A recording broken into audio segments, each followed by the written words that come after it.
അജിത. ഞാൻ ഇടുക്കി ജില്ലയിലെ കട്ടപ്പനയിൽ നിന്ന് വരുന്നു. ഞാൻ 23/10/2023 ആദ്യമായിട്ട് ഇവിടെ വന്ന് ഉടമ്പടി എടുക്കുന്നത്. എൻ്റെ രണ്ടാമത്തെ സാക്ഷ്യമാണിത്.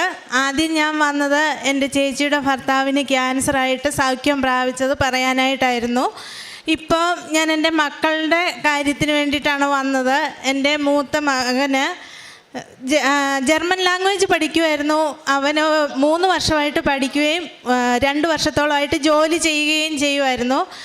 ജർമ്മനി പോകാൻ വേണ്ടിയിട്ട് അവൻ എക്സാം എഴുതാൻ വേണ്ടിയിട്ട് ഒരുപാട് പ്രയത്നിക്കുന്നുണ്ടായിരുന്നു. 3 മൊഡ്യൂൾ കിട്ടി. 4 മൊഡ്യൂൾ ഉണ്ടെങ്കിലേ അവന് കയറി പോകാൻ പറ്റുള്ളായിരുന്നു.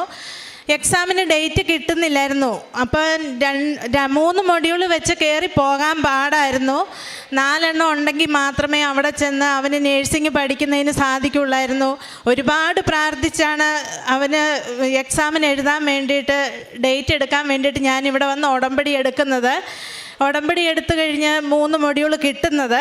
അത് കഴിഞ്ഞേച്ച് പിന്നെ ഇവന് പോകാൻ സാധിക്കാതെ വന്ന് അവൻ്റെ കാലം നൊടിഞ്ഞായിരുന്നു. അങ്ങനെ പോകാൻ ഒരുപാട് പ്രശ്നങ്ങൾ വന്നു. അങ്ങനെ ഇരിക്കെ 3 മൊഡ്യൂളും കൊണ്ട് പോകാം എന്നൊരു ഏജൻസിയിൽ നിന്ന് പറഞ്ഞ് അങ്ങനെ ഇവൻ അവിടുത്തെ ഇൻ്റർവ്യൂവിന് പോകുന്നു. ഒറ്റ ഇതിൽ തന്നെ അവൻ്റെ ആദ്യത്തെ ഇൻ്റർവ്യൂ ജോലിക്ക് വേണ്ടിയിട്ടുള്ളത് അവൻ പാസ്സായി. പോകുമ്പോൾ ഞാൻ അവന് തൈലവും പുരട്ടി ലോക്കറ്റും അമ്മയുടെ കാശുരൂപം കൊടുത്താണ് ഞാൻ വിടുന്നത്. അവൻ ഇൻ്റർവ്യൂവിന് കയറുന്ന സമയത്ത് ഞാൻ പ്രാർത്ഥിച്ചുകൊണ്ടാണ് ഇരുന്നത്. രണ്ടാമത്തെ ഇൻ്റർവ്യൂ എന്ന് പറഞ്ഞാൽ അവന് പഠിക്കാനുള്ള കോളേജിലേക്കായിരുന്നു. ആ ഇൻ്റർവ്യൂ അവൻ അന്ന് തന്നെ പാസ്സായി. മൂന്നാമത്തേത് അവൻ ജോലി താമസിക്കുന്നതിനുള്ള ഇൻ്റർവ്യൂ ആയിരുന്നു. അതും പാസ്സായി. അങ്ങനെ അവിടുന്ന് കോൺട്രാക്റ്റ് വന്നു. കഴിഞ്ഞ ദുഃഖവെള്ളിയാഴ്ചയുടെ അന്നാണ് അവന് വിസ വന്നു. ശനിയാഴ്ച അവനിവിടെ സാക്ഷ്യം പറയാൻ വേണ്ടിയിട്ട് ഇവിടെ വന്നു. പക്ഷേ സാക്ഷ്യം പറയിക്കുന്നില്ലായിരുന്നു. 5 ദിവസത്തെ അവധിയായിരുന്നു. അവന് 3 ദിവസത്തെ ഇതേ ഉണ്ടായിരുന്നുള്ളൂ. വിസ വന്ന് 3-ാം തീയതി അവന് കയറി പോകണമായിരുന്നു. അപ്പോൾ ഇവൻ അവിടെ നേർച്ച വസ്തുവായിട്ട് മുത്തുകൂട മേടിച്ചും വെച്ച് ഞാനിവിടെ പേപ്പറിൽ സാക്ഷ്യം എഴുതി വെച്ചിട്ട് ഞാൻ പോയി. അവൻ അവിടെ ചെന്നു. നല്ല രീതിയിൽ ജോലി ചെയ്യാനും ആദ്യമേ ശമ്പളം അയക്കാനും എല്ലാം പറ്റി. 1 മാസം 1.5 മാസം ആകുന്നു അവൻ പോയിട്ട്. കുഴപ്പമൊന്നുമില്ലാത്ത കാര്യങ്ങൾ പോകുന്നു. പിന്നെ രണ്ടാമത്തെ കാര്യം എന്ന് പറഞ്ഞാൽ എൻ്റെ മോള് +2 CBSE ആയിരുന്നു. LKG മുതലേ CBSE പഠിച്ചു വന്നു. 8ാം ക്ലാസ്സൊക്കെ വരെ നല്ല മാർക്കോടുകൂടിയാണ് CBSE പഠിച്ചത്. 8 കഴിഞ്ഞ് നമ്മുടെ കോവിഡിൻ്റെ സമയമായി കഴിഞ്ഞപ്പോൾ തന്നെ ആളാകെ ഡൗണായി. വീട്ടിലിരുന്നുള്ള പഠിത്തമാണ്. തന്നെ ഉള്ളൂ. ഞാൻ പോകും ജോലിക്ക്, ഹസ്ബൻഡ് പോകും, മോനും പോകും. പിന്നെ ഇവൾ തന്നെ ഇരുന്ന് ഓൺലൈനിലുള്ള പഠിത്തം. വലിയ പഠിത്തമൊന്നുമില്ല. പകുതി ദിവസം ക്ലാസ്സിൽ കയറത്തില്ല. അങ്ങനെ ഒരു വിഷയത്തിനും ജയിക്കുന്നില്ല എന്നുള്ള അവസ്ഥ വന്നു. 10ലെ പരീക്ഷയൊക്കെ നല്ല ഒരുമാതിരി മാർക്കോട് കൂടി ജയിച്ചു. അപ്പം 10 കഴിഞ്ഞപ്പോൾ ഞാൻ പറഞ്ഞു, കൊച്ച് +1 +2 കേരള സിലബസ് പഠിക്കാം. അപ്പം കുഴപ്പമില്ലല്ലോ, അത്യാവശ്യം നമുക്ക് അറിവുണ്ട് താനും, അങ്ങനെ മതി എന്ന് പറഞ്ഞു. അപ്പോൾ ഇവക്ക് നിർബന്ധമായിരുന്നു. അവൾ പഠിച്ച സ്കൂളിൽ തന്നെ, ഡോൺ ബോസ്കോയിലാണ് കൊച്ച് പഠിക്കുന്നത്. പഠിച്ച സ്കൂളിൽ തന്നെ കൊച്ചിന് തുടർന്ന് +1 +2 കൂടെ പഠിക്കണമെന്ന് നിർബന്ധമായിരുന്നു. അങ്ങനെ അവളുടെ ഇഷ്ടത്തിനനുസരിച്ച് ഞാൻ +1 +2 അവൾക്ക് CBSE തന്നെ കൊടുത്തു. ഫുൾ അവൾ സയൻസ് ഗ്രൂപ്പ് തന്നെ എടുത്തു. അവൾക്ക് സയൻസ് ഗ്രൂപ്പ് വേണമെന്ന് പറഞ്ഞ് സയൻസ് ഗ്രൂപ്പ് തന്നെ എടുത്തു. പക്ഷേ +1 എക്സാം ഇല്ലെങ്കിൽ പോലും അവരിടുന്ന ഒറ്റ എക്സാമും അവൾ പാസ്സാവുന്നില്ലായിരുന്നു. +2ലേതാണേലും അവർ സ്കൂളിൽ തന്നെ ഓൾറെഡി അവരൊരു 3-4 പരീക്ഷ ഇടും. ഇതിലൊന്നും അവർക്ക് ഒരു മാർക്കും ഇല്ല. അവൾക്കെല്ലാം തോറ്റു പോവുക. എല്ലാ വിഷയത്തിനും അവൾ തോറ്റു പോവുകയാണ്. അന്നേരം ഉടമ്പടി ഞാൻ വെച്ചിട്ടുണ്ട്. ആ ഒരു ധൈര്യം മാത്രമേ ഉണ്ടായിരുന്നുള്ളൂ. എക്സാം ആയി കഴിഞ്ഞപ്പോൾ ഞാൻ പ്രാർത്ഥിച്ച് വിശ്വാസപ്രമാണം ചൊല്ലി തൈലം പുരട്ടിയാണ് കൊച്ചിനെ എക്സാമിന് വിടുന്നത്. എക്സാമിൻ്റെ സമയത്ത് ഞാൻ വീട്ടിലിരുന്ന് അവളുടെ എക്സാം കഴിയുമ്പോഴും ഞാൻ പ്രാർത്ഥിക്കും. അച്ഛൻ്റെ ആരാധന ഫോണിൽ വരുന്നുണ്ട്, അത് ഞാൻ ഇട്ട് കേൾക്കും. ബാക്കി സമയം ഇരുന്ന് പ്രാർത്ഥിക്കും. അങ്ങനെ എക്സാം കഴിഞ്ഞ് 1:30 ആകുമ്പോഴത്തേക്കിനും അവൾ വിളിച്ച് കഴിയുമ്പോഴാണ് ഞാൻ അവിടെ നേക്കാറുള്ളത്. എക്സാം കഴിഞ്ഞ് 2 വിഷയത്തിൻ്റെ എക്സാം നല്ല പാടായിരുന്നെന്ന് പറഞ്ഞ് അവൾ വിളിച്ചത്. എനിക്ക് കിട്ടുമെന്ന് ഒരു പ്രതീക്ഷയില്ലമ്മേ, എനിക്ക് നല്ല പാടായിരുന്നെന്ന് പറഞ്ഞു. പക്ഷേ എനിക്ക് വിശ്വാസം ഉണ്ടായിരുന്നു. ഞാനിവിടെ ഉടമ്പടിയിൽ വെച്ചതായതുകൊണ്ട് ഒരു കാരണവശാലും എൻ്റെ അമ്മ എന്നെ കൈവിടില്ല എന്ന് നല്ല പൂർണ്ണമായ വിശ്വാസം എനിക്കുണ്ടായിരുന്നു. അങ്ങനെ +2ൻ്റെ റിസൾട്ട് വന്ന് നല്ല മാർക്കോടുകൂടി എൻ്റെ കൊച്ചു പാസ്സായി. മൂന്നാമത്തെ കാര്യം എന്ന് പറഞ്ഞിട്ടുണ്ടെങ്കിൽ എൻ്റെ ഫാമിലിയിൽ എൻ്റെ അച്ഛന് അമ്മയ്ക്കും നിർബന്ധമുണ്ട്. ഞങ്ങൾ 4 മക്കൾ എന്നും ഒരുമിച്ച് അവരുടെ മക്കളും കൊച്ചുമക്കളും എല്ലാം ഒന്നിച്ച് നിൽക്കണം, ഒന്നിച്ച് പ്രവർത്തിക്കണം. ഒരു വിശേഷ ദിവസം ഉണ്ടെങ്കിൽ ഒന്നിച്ച് ഒരിടത്ത് തറവാട്ടിൽ കൂടണം എന്നുള്ളത് നിർബന്ധം ഉണ്ടായിരുന്നു.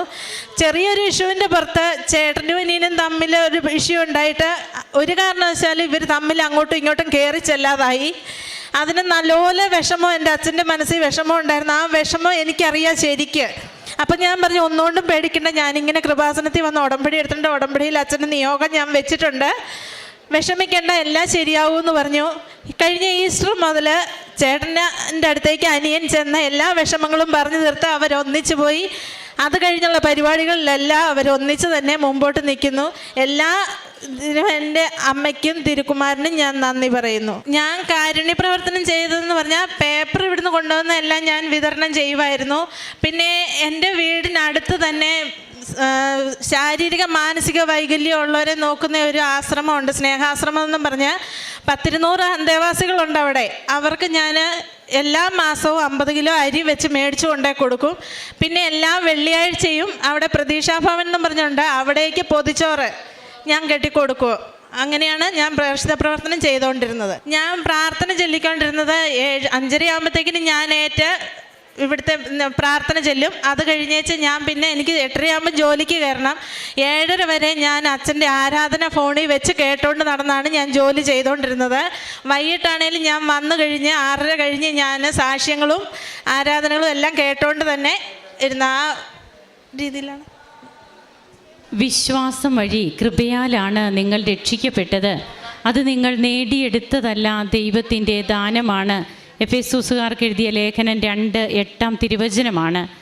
ഈ മകളുടെ രണ്ടാമത്തെ അനുഭവ സാക്ഷ്യത്തിൽ എങ്ങനെയാണ് തൻ്റെ മകന് എത്ര വർഷമായിട്ട് പരിശ്രമിക്കുന്നതാണ് പോകാൻ?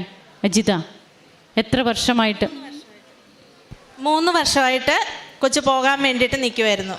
അങ്ങനെ ഉള്ള ഒരവസരത്തിലാണ് പിന്നീട് ഉടമ്പടിയിലൂടെ എങ്ങനെ തൻ്റെ മകന് പോകുവാൻ സാധിച്ചു എന്നും, അവിടെ അതും 3 മൊഡ്യൂൾസേ ഉള്ളൂ, 4 മൊഡ്യൂൾസ് വേണം എന്നുള്ളതൊക്കെ നമുക്കും അറിയാം. എന്നാൽ പിന്നീട് അവിടെ ചെന്നതിന് ശേഷം എങ്ങനെ അവന് ജോലി വരെ ശരിയായി, എല്ലാ കാര്യങ്ങൾക്കും ഈ അമ്മ ചെയ്തുകൊണ്ടിരുന്നത് മകൻ ഇൻ്റർവ്യൂവിന് പോകുമ്പോൾ അല്ലെങ്കിൽ വിസയ്ക്ക് ഓഫീസിലൊക്കെ പോകുമ്പോൾ ഈ അമ്മ വീട്ടിലിരുന്ന് പ്രാർത്ഥിക്കുകയാണ്. മകനെ ഉടമ്പടി തൈലം പൂശി കുരിശു വരച്ച് വിടുന്നു. ആ മകൻ ഇവിടെ വന്ന് ഉടമ്പടി എടുത്തതാണോ? കൊച്ചിവിടെ വന്ന് ഉടമ്പടി എടുത്തായിരുന്നു. പക്ഷേ ഇവൻ ഈ രാത്രിയിലൊക്കെ എക്സാം എഴുതാൻ പോകേണ്ടതിന് ദൂരേക്കൊക്കെയാണ് എക്സാം എഴുതാൻ കിട്ടുന്നത് ഡേറ്റ്. അപ്പോൾ ഇവിടുന്ന് കട്ടപ്പനയിൽ നിന്ന് പോകണമെന്ന് ചിലപ്പം തലേദിവസമേ പോകേണ്ടി വരും. ട്രെയിനിലൊക്കെ പോകുമ്പം രാത്രി തിരി കത്തിച്ചിരുന്ന് പ്രാർത്ഥനയൊന്നും നടക്കാതെ വന്ന് അങ്ങനെ അവനത് മുടക്കിയത് കൊണ്ടാണ് ഞാൻ ഇത് ഏറ്റെടുത്ത് ഞാൻ ഇവിടെ വന്ന് ഉടമ്പടി എടുത്തത്. അങ്ങനെ എങ്ങനെയാണ് പരിശുദ്ധ അമ്മ ഓരോ കുടുംബത്തിലേക്കും കടന്നു വരുന്നത്? അമ്മ എങ്ങനെ അമ്മയുടെ സാക്ഷികളാക്കി ഓരോ വ്യക്തികളെയും കുടുംബത്തെയും മാറ്റുന്നു എന്നുള്ളത് തന്നെയാണ് നമുക്ക് കേൾക്കുവാൻ കഴിയുക.